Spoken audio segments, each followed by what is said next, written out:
Todos los veranos, el condado de Fairfax envía por correo aproximadamente 850,000 facturas del impuesto de propiedad personal de su vehículo, a menudo llamado en inglés car tax.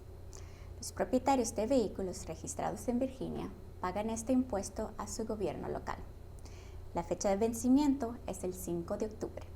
Su automóvil, camioneta, motocicleta o cualquier otro tipo de vehículo está sujeto a impuestos sobre la propiedad personal si normalmente es estacionado o mantenido en el condado. Incluso el vehículo está estacionado en otro estado. Si su vehículo solamente está en el condado de Fairfax por parte del año, su factura de impuesto puede ser ajustada.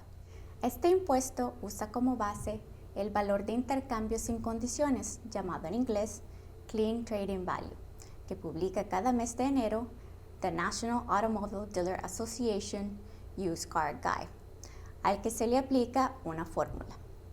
El total de impuesto puede ser reducido si su vehículo tiene daños en la carrocería, está bastante oxidado o tiene una cantidad excesiva de millas.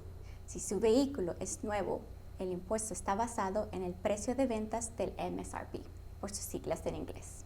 Hay algunos vehículos que no están sujetos a este impuesto, tales como vehículos del gobierno, vehículos diplomáticos, vehículos de personas militares, vehículos de alquiler o aquellos vehículos que están incluidos en el programa de Tax Relief del condado de Fairfax.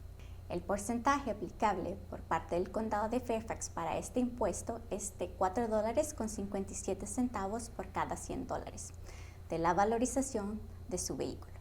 Por ejemplo, el total a pagar de su vehículo con un valor total de $15,000 sería aproximadamente de $255.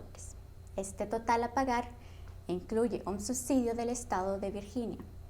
Cada jurisdicción en Virginia recibe una cantidad fija del estado por concepto de subsidio. Le recomendamos que revise su factura tan pronto como le sea posible.